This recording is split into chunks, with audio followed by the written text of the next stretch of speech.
Queridos irmãos e ouvintes e amigos, que Deus abençoe a vida de vocês nessa manhã.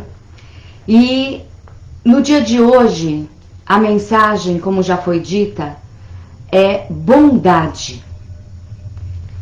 E para iniciarmos essa nossa conversa, porque eu já tenho explicado, a intenção desse nosso momento é trazer para vocês o que Deus tem falado comigo, o que Deus tem me ensinado no dia a dia. Então a intenção é mostrar a prática da Bíblia nas nossas vidas, de uma forma que a gente possa aplicar cada palavra que Deus tem deixado registrado no seu livro, esse livro bendito, esse livro milagroso, que tantos tentam alterar, tentam destruir, mas que essa palavra vai permanecer até lá nos céus. Então, nessa manhã eu quero falar para vocês sobre bondade e suas vertentes, e os seus contrários, os seus antônimos. Então, vamos iniciar com a palavra, o significado. Bondade é uma qualidade de quem tem uma alma nobre e generosa e é naturalmente inclinado a fazer o bem. É uma atitude de quem faz o bem. Isso significa bondade. Semelhante a essa palavra, temos benignidade. E o que é isso? A benignidade é a inclinação para fazer o bem. Ela está mais relacionada com o caráter do indivíduo. Então, é a disposição em ser bondoso com o próximo. Então, é mais ou menos assim. Você pensa com benignidade e age com bondade. A benignidade, ela é a intenção. E a bondade é a ação. Entenderam? Benignidade, você quer ser bondoso. Você quer fazer o bem. E a bondade, você realmente faz o bem. Então, entendido o que é isso, bondade e benignidade, agora vamos falar de coisas contrárias a isso. Como, por exemplo, a usura. O que é a usura? É um apego exagerado ao dinheiro. É uma qualidade de quem é mesquinho. Lá em Mateus 6,19 diz: Não ajunteis tesouros na terra, onde a traça e a ferrugem tudo consomem, e onde os ladrões minam e roubam. Lá em Mateus 18, de 28 a 30, retrata uma parábola que Jesus está contando de um homem que tinha uma dívida enorme. E aí ele foi preso por causa dessa dívida, porque ele não tinha dinheiro para pagar. E aí o senhor dele, ele clamou: Senhor, tem misericórdia, tem misericórdia. Ele chorou, ele se esperneou, ele se humilhou. E o Senhor, vendo aquela situação, perdoou. Era uma dívida enorme. Mas sabe o que aconteceu? Depois de perdoado, ele saiu livre. No caminho, ele encontrou um que devia bem pouquinho em comparação com a dívida que ele tinha com aquele senhor. Aí ele chegou para esse homem e falou: Me paga o que você me deve. Aí o homem: Mas eu não tenho. Aí fez a mesma coisa que ele fez para aquele senhor. Clamou, chorou, se humilhou. E ele disse: Não, você tem que me pagar. Se você não me paga, você vai ser preso. E lá foi aquele homem que devia só um pouquinho para a prisão. Quando aquilo chegou no ouvido do Senhor, aquele senhor pegou e botou ele na cadeia. Então ele era apegado ao dinheiro, sem misericórdia.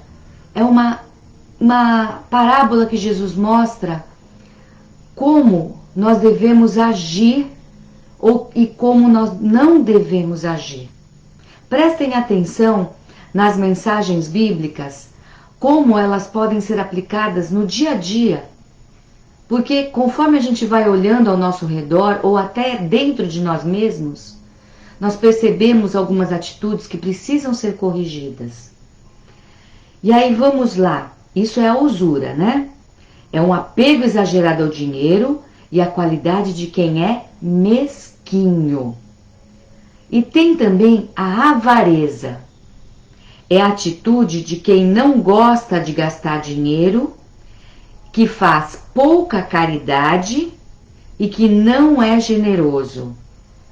Um exemplo disso está lá em 1 Samuel, no capítulo 25, de 10 a 11. 1 Samuel 25, de 10 a 11. E Nabal respondeu aos criados de Davi e disse: Quem é Davi? E quem é o filho de Jessé? Muitos servos há hoje, e cada um foge a seu senhor. Tomaria eu, pois, o meu pão, e a minha água, e a carne das minhas reses, que degolei para os meus tosqueadores, e o daria a homens que eu não sei de onde vêm? Esta foi a resposta de Nabal a um pedido de Davi. Se ele poderia ajudar ele e seus homens. Por que Davi fez esse pedido para Nabal? Porque ele já vinha protegendo o gado, o rebanho de Nabal, há um tempo. Protegia os seus funcionários, os seus trabalhadores, de ladrões, de perigos. E os funcionários estavam muito gratos, porque o trabalho deles ficou muito mais fácil. Eles tinham uma guarda, uma segurança. E eles estavam muito felizes com a presença de Davi e seus homens.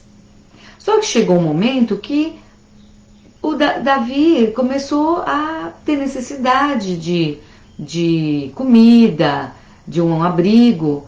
E chegou e falou assim: olha, nós temos feito isso para você.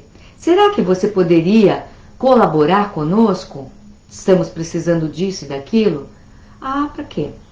Nabal não reconheceu a atitude dele, não quis ajudar, ele foi avaro. Ele se utilizou de avareza. Não queria gastar o seu dinheiro, não queria fazer uma caridade. E aí Davi ficou furioso e quis matar Nabal. Mas aí Nabal tinha uma mulher muito boa e muito atenta, chamada Abigail.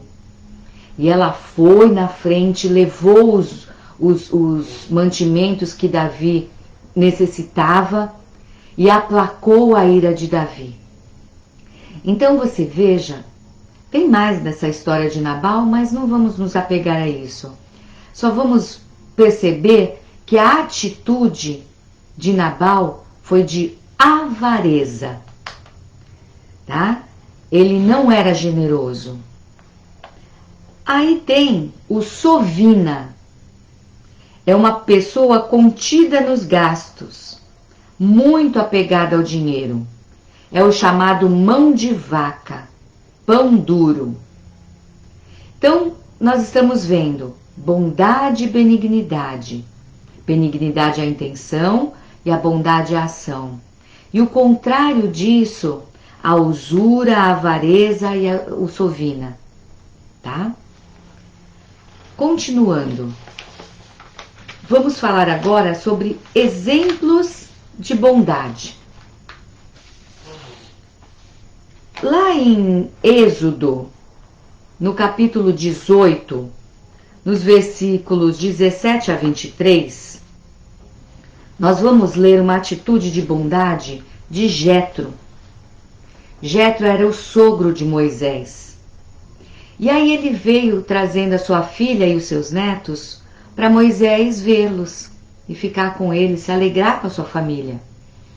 Chegando lá, Jetro percebeu que o Moisés estava julgando o povo. Ele levantava cedo, se colocava a julgar todos os problemas que haviam no meio do povo. E Jetro percebeu que era uma multidão, uma fila gigantesca, e só um homem a fazer aquilo. E aí ele chegou para Moisés e falou assim: não é certo isso que você está fazendo. Você não vai aguentar. Você vai acabar morrendo de cansaço. Aí ele falou assim, a bondade de Jetro foi em relação ao carinho que ele teve pelo seu genro e em protegê-lo daquele trabalho que ele não estava enxergando, que não era possível fazer sozinho. Jetro, com sua experiência e com seu amor, ele orientou, ele teve bondade e orientou de uma forma muito boa. Ele falou: pega homens idôneos, homens que tenham um padrão de vida correto. Pega homens e põe para julgar as pequenas causas. E aí, o que for muito grande, que eles não tenham condições, que você precise consultar a Deus para tentar resolver uma causa muito difícil, você pega e resolve. O que Jetro fez é o que nós temos no nosso sistema de saúde. É a triagem. O que Jetro orientou.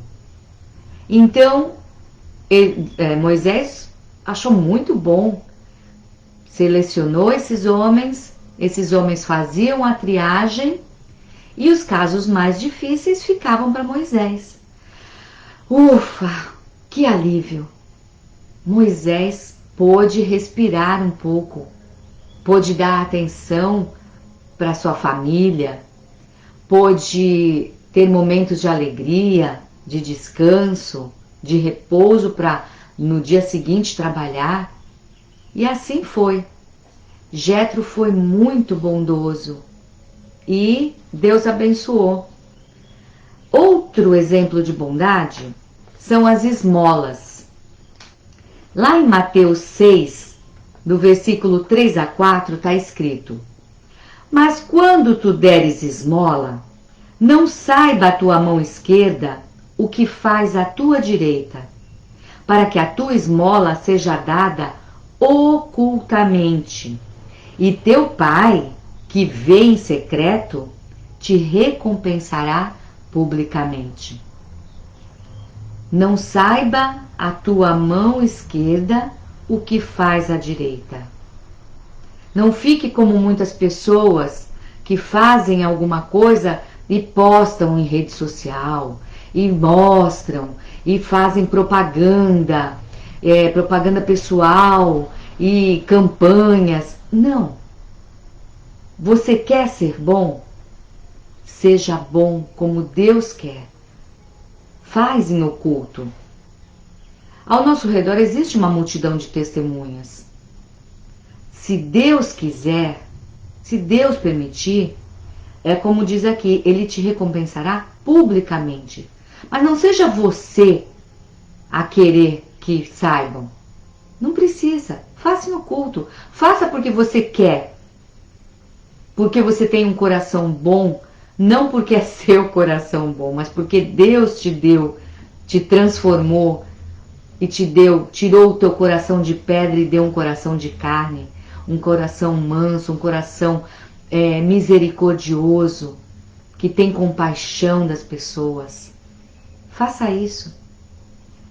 Lá em Provérbios 11, 25, fala: a alma generosa engordará, e o que regar também será regado. Então aquilo que você faz, de alguma forma, você recebe em bem. Deus recompensa. Lá em Provérbios 14, 31, olha só o que diz: o que oprime ao pobre insulta aquele que o criou, Mas o que se compadece do necessitado, honra-o. Se você oprime o pobre, você está insultando não aquele pobre. Você está insultando a Deus, porque foi Deus que criou. Mas quando você se compadece, você não está honrando, não está beneficiando aquela pessoa necessitada. Você está honrando a Deus. Você entende isso? A importância? Você não está fazendo para as pessoas, você faz, tem atitudes para com Deus. Você tanto pode insultar a Deus, como pode honrá-lo. Depende da sua atitude. Lá em Provérbios 22, 9. O que é de bons olhos será abençoado, porque deu do seu pão ao pobre. Se você tem bons olhos, sempre lembrando, a nossa natureza não é de fazer bondade. Deus é bom e a sua bondade entra em nós. Então, sabendo que a natureza humana, ela tem uma tendência ao egoísmo, a levar vantagem. Mas quando você se aproxima daquele Criador dos céus e da terra, ele transmite dele, ele dá do seu ser para dentro, ele transmite o que ele é para dentro de você. E aí, com Deus dentro de você, trabalhando o seu íntimo, o Espírito Santo atuando dentro de você, a bondade vem naturalmente. O pecado, ele vai sendo suprimido, e a bondade, aquela luta interna, o bem ele vai se sobrepujando, desde que você deixe Deus trabalhar dentro de você. Então você vai ser abençoado, porque deu do seu pão ao pobre. Outro exemplo de bondade, perdão de dívida. Você lembra da história da parábola que foi contada antes? O homem devia muito dinheiro para o seu senhor. Mateus 18, 27, voltando àquela parábola. Olha o que o patrão falou para aquele homem, fez para aquele homem que devia muito.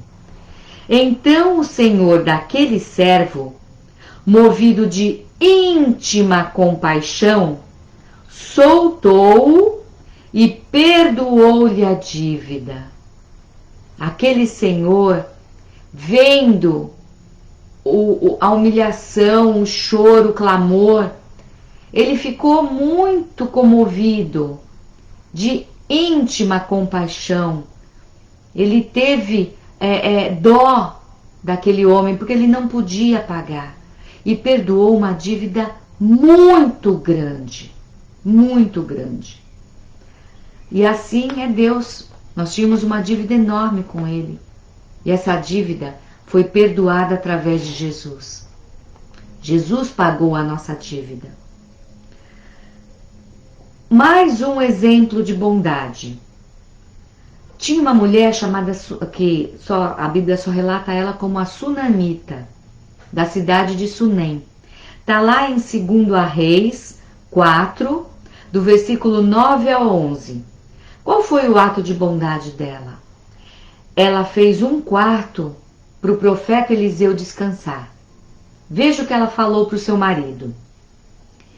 E ela disse a seu marido: eis que tenho observado que este que passa sempre por nós é um santo homem de Deus.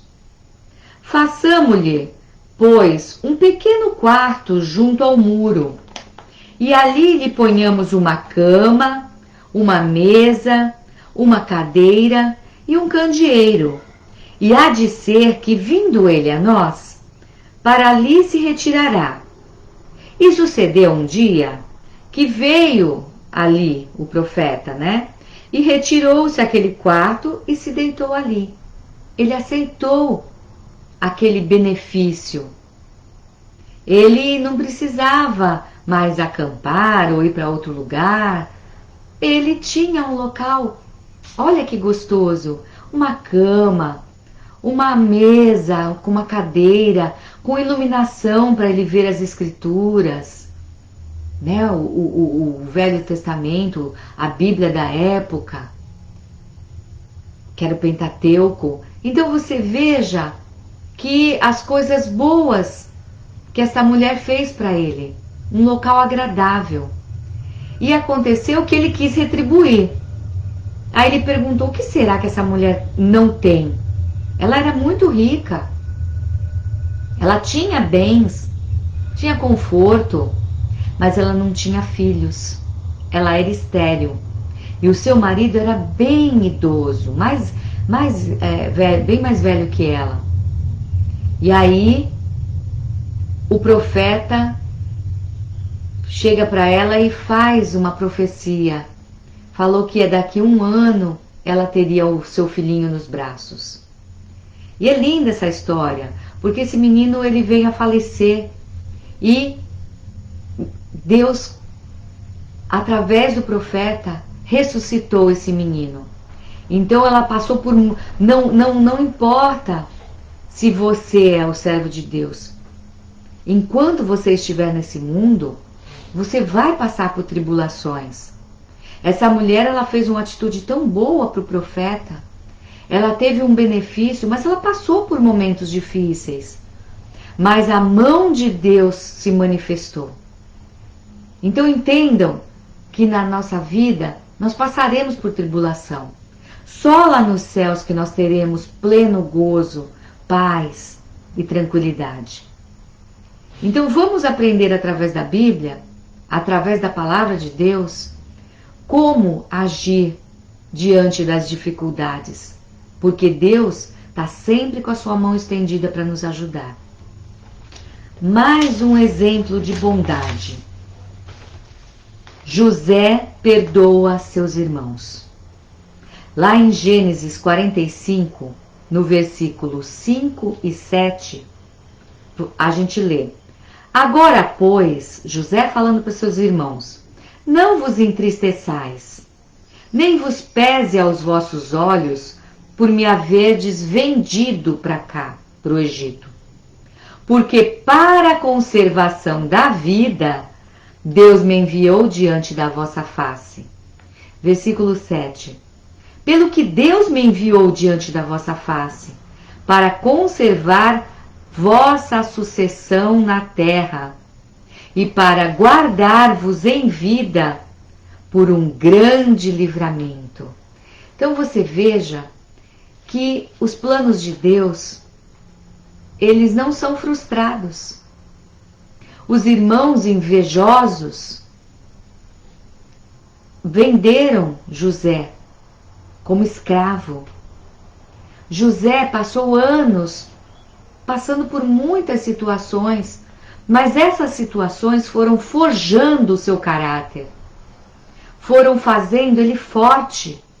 A cada dificuldade que ele passava, ele se fortalecia, porque Deus estava preparando aquele jovenzinho para ser o governador do Egito, para ser o segundo homem do Egito. E através da vida dele, Deus deu orientações, deu sabedoria, e ele pôde trazer salvação para a sua família. Porque os planos de Deus diziam que teria um remanescente, que teria sempre alguém descendente de Abraão na terra. E se acontecesse do povo ficar ali naquela sequidão, tantos anos, naquela pobreza, eles iam todos morrer. Mas está lá José, governador do Egito. Então ele explica isso a seus irmãos. E ele teve um ato de bondade.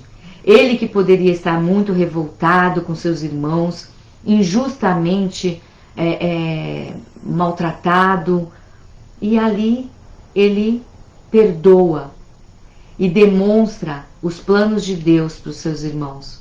Não foram vocês que fizeram isso somente. Deus tinha um plano em todo o mal que vocês fizeram. e transformou o mal em bem. Assim é com os servos de Deus. Mesmo que você esteja passando por momentos bem difíceis, veja a história de José.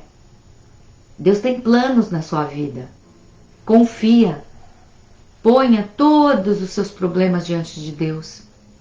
E a seu tempo, quando passar a tribulação, você vai olhar para trás e vai pensar: puxa vida, Deus estava nesse negócio.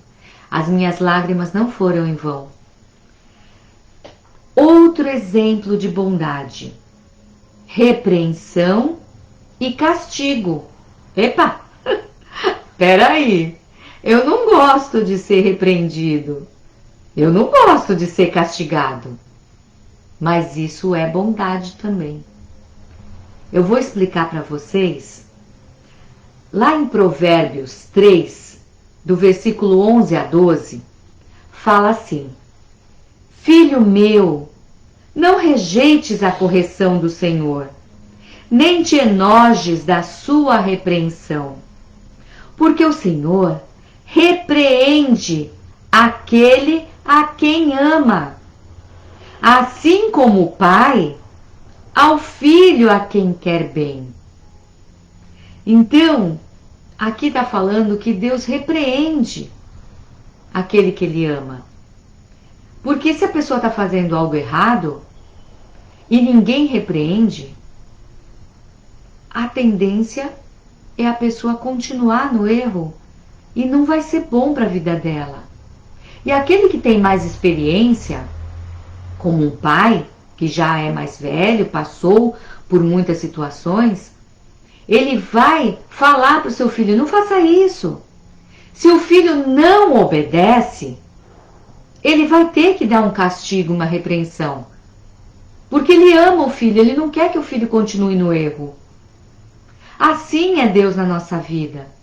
Algumas situações que nós passamos, não é, eu não mereço, isso. Muitas vezes é Deus agindo na nossa vida para que a gente mude de atitude.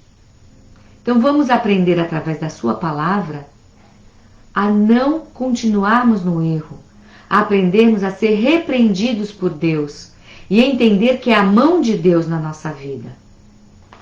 Lá em Provérbios 5, 22 a 23, fala assim: quanto ao ímpio, as suas iniquidades o prenderão, e com as cordas do seu pecado será detido.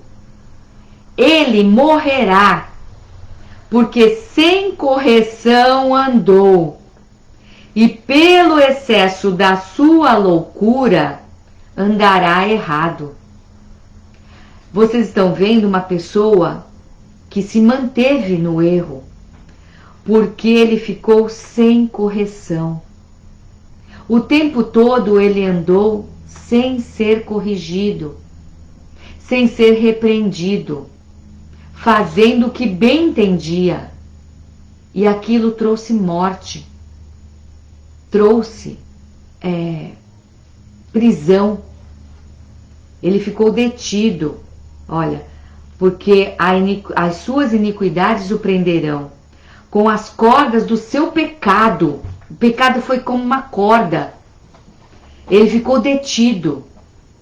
Então ele não foi corrigido. E ele morreu.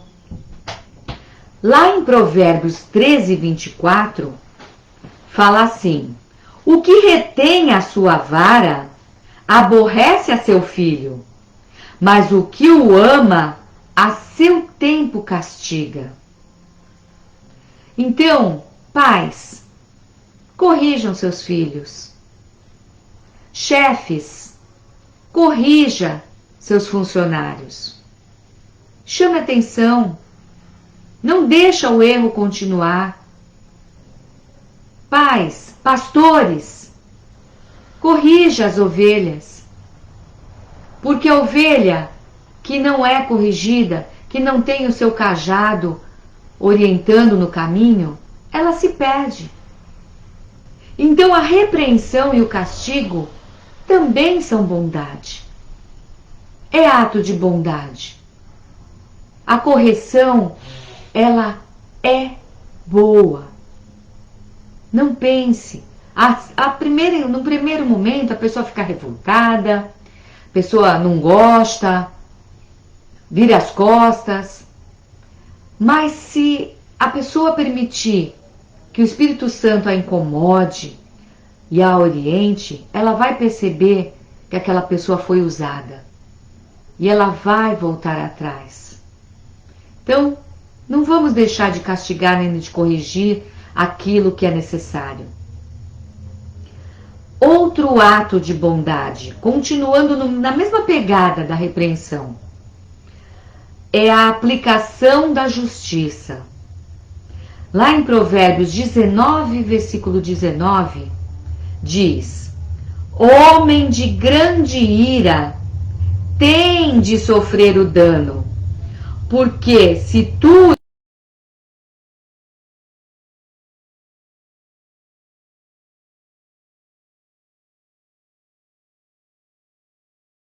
atual, leis foram criadas para proteger aquele que comete erros, aquele que faz maldades, que comete crimes.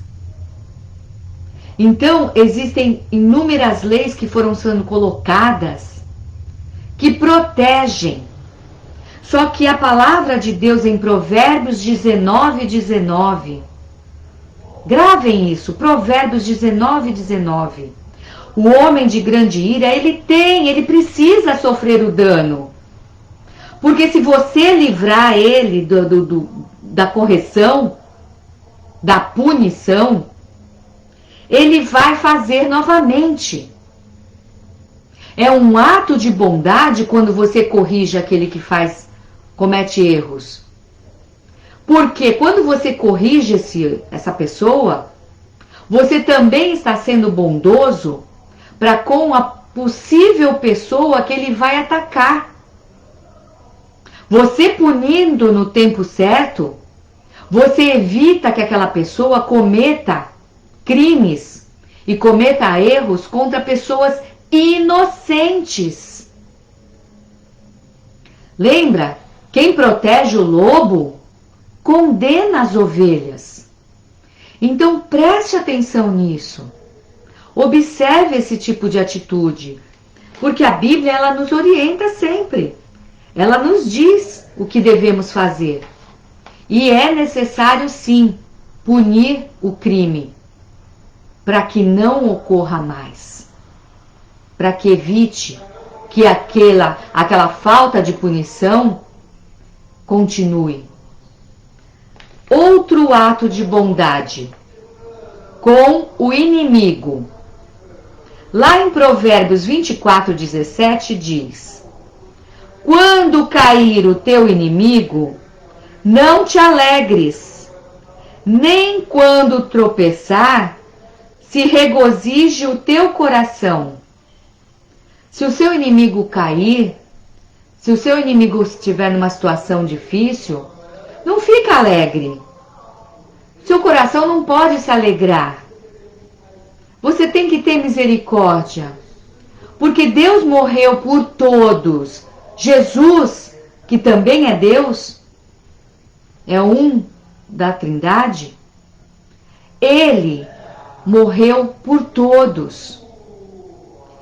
E ele não se alegra com a morte do ímpio, não se alegra quando o ímpio sofre.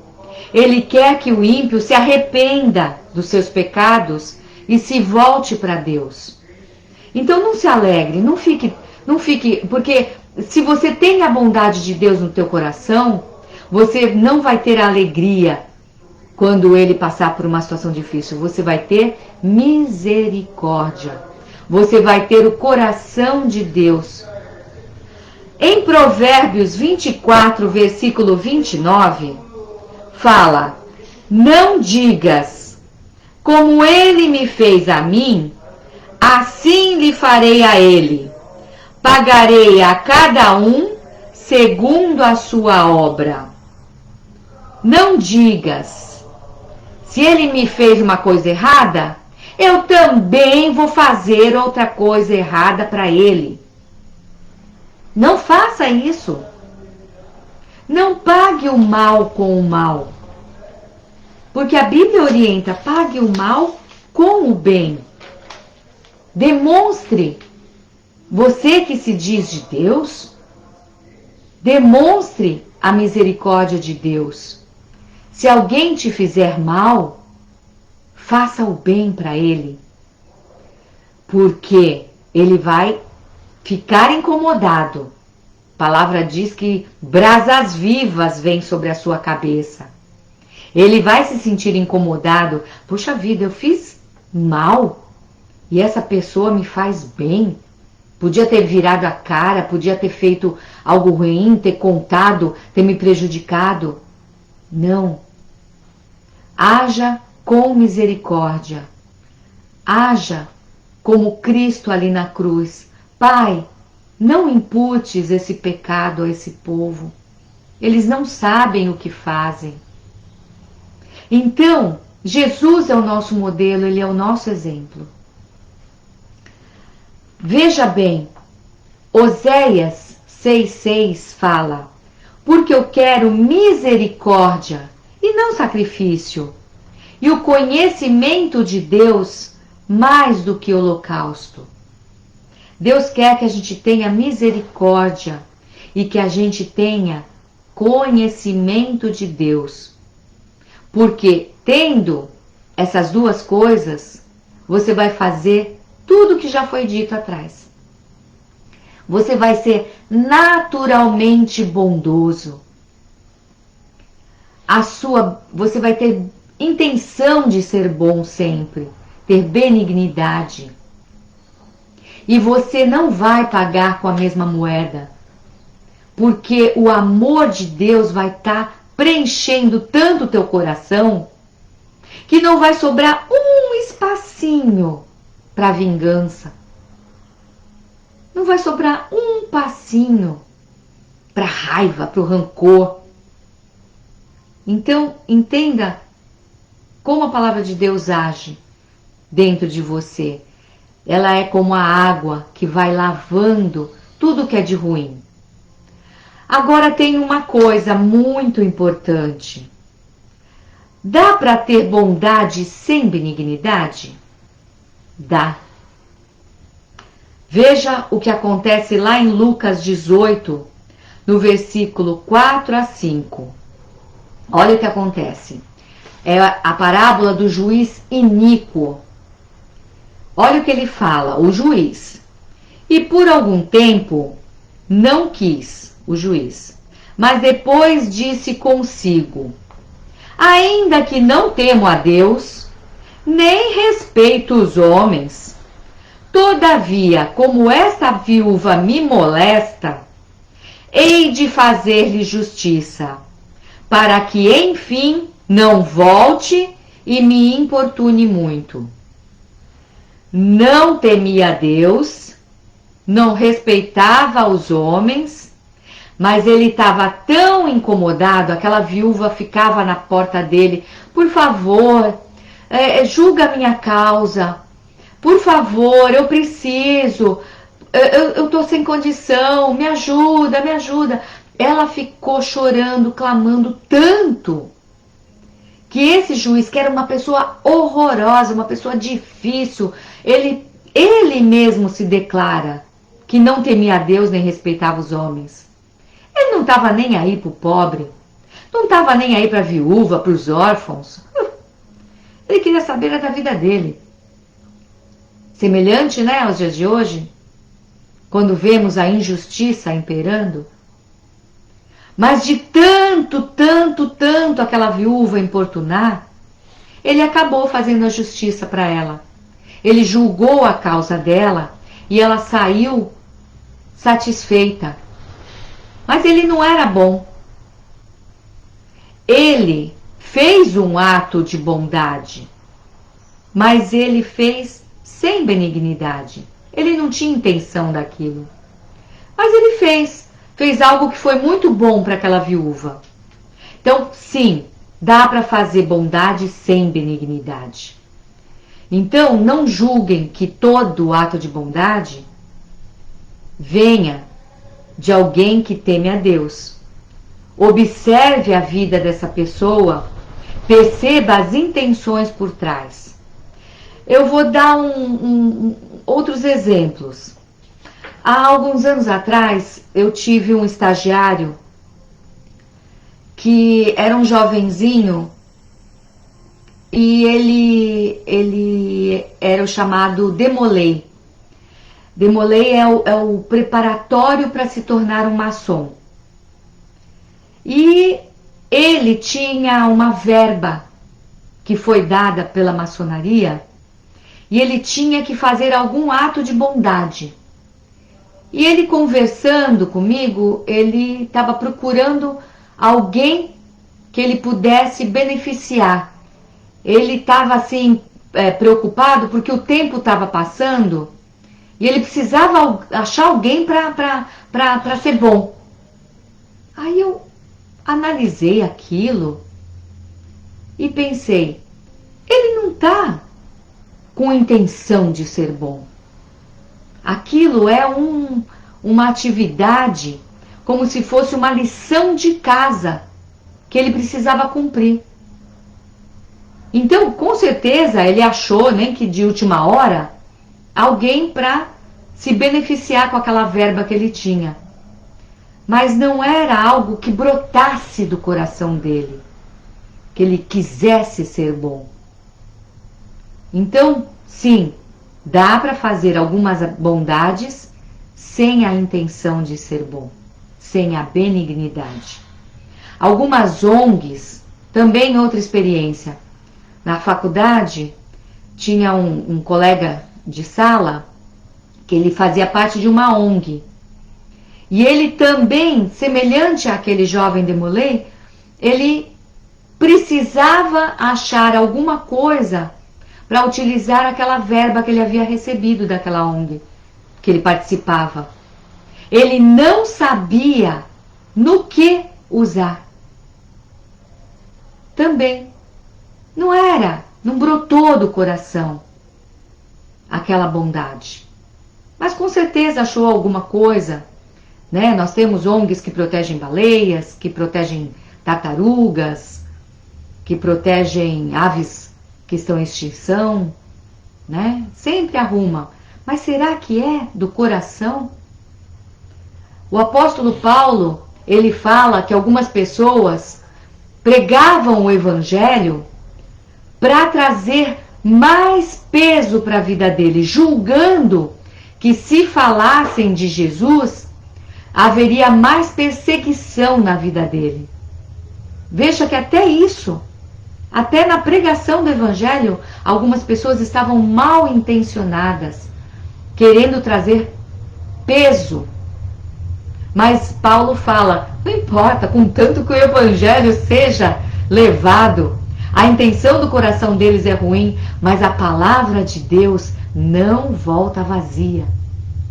Deus pode usar até a má intenção da pessoa em benefício da palavra dele, do propósito dele. Mas ele quer que essas pessoas se aproximem dele e se arrependam e busquem ter aquilo no coração. Que Deus abençoe essas pessoas que têm condição, que recebem até coisas, que haja arrependimento e elas entendam que é necessário sair de dentro para fora. Que essa bondade venha do seu coração. Então, tem sim possibilidade de se fazer bondade sem a intenção. Agora vamos lá para Mateus 7, do versículo 7 a 12. Aqui fala da bondade de Deus. Pedi e dar-se-vos-á. Buscai e encontrareis. Batei e abrir-se-vos-á. Porque aquele que pede, recebe. E o que busca, encontra. E ao que bate, se abre. E qual dentre vós é o homem que, pedindo-lhe pão, seu filho, lhe dará uma pedra? Pedindo peixe, lhe dará uma serpente? Se vós, sendo maus, sabeis dar boas coisas aos vossos filhos, quanto mais vosso Pai que está nos céus dará bens aos que lhes pedirem. Portanto, tudo que vós quereis que os homens vos façam, fazei-lo também vós, porque esta é a lei e os profetas. Deus é bom. Eu sou mãe. Eu quero o melhor para o meu filho. Eu não vou. Se ele pede pão, eu não vou dar uma pedra. Se ele pede um peixe, eu não vou dar uma serpente. Se ele pedir qualquer outra coisa, eu não vou dar um escorpião. Entendam que se eu, que não sou perfeita, quero dar coisas boas para os meus filhos, quero dar o melhor que eu puder para os meus filhos, quanto mais Deus. Deus quer dar inúmeras coisas para você. Deus é bom, Ele é benigno e a sua bondade dura para sempre. Os últimos salmos, eles são até repetitivos. Por que os salmos são repetitivos? Porque ele quer inculcar dentro de você que Deus é bom e a sua bondade dura para sempre. Então, vamos entender esse Deus bom. Vamos aprender através da sua palavra o que é ser bom. Vamos ter benignidade, ter a intenção. E assim, no nosso dia a dia, aplicar essa bondade. Lá em Provérbios 15, versículo 3 diz: os olhos do Senhor estão em todo lugar, contemplando os maus e os bons. Os olhos do Senhor estão em todo lugar. Os olhos do Senhor estão em todos os lugares. Não tem como você se esconder desse olhar. Se você não está obedecendo a Deus, se você não conhece ainda esse Deus maravilhoso, esse Deus bondoso e que a sua bondade dura para sempre, eu te convido nesse momento, se arrependa dos seus pecados, se volte para esse Deus bondoso, porque a sua bondade, ela se completou em João 3,16. Porque Deus amou o mundo de tal maneira que deu o seu único filho para morrer por nós, para morrer pela humanidade. Então entenda que esse Deus já fez tudo.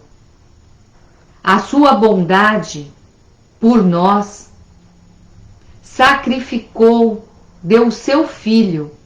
E a bondade do seu filho por nós, refletida lá no Getsêmani, quando ele pediu: Pai, se possível, afasta de mim esse cálice. Tá difícil. Mas que não seja a minha vontade, sim a tua.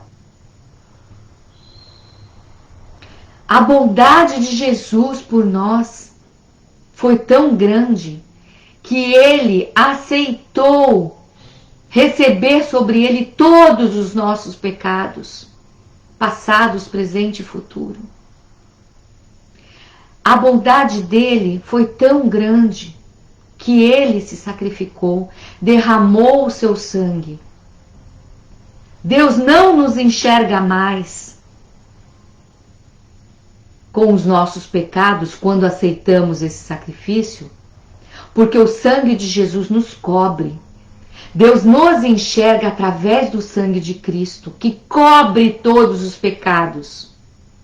Nossos pecados já estão perdoados, mas não podemos continuar pecando. A santificação precisa ser uma constante. E a bondade, através dessa lavagem da palavra, precisa sair do nosso coração e vir à tona. Que a bondade de Deus entre em nós e que a benignidade, a intenção de ser bom, faça em nós a ação da bondade. É isso que o mundo precisa. A mensagem de hoje é essa.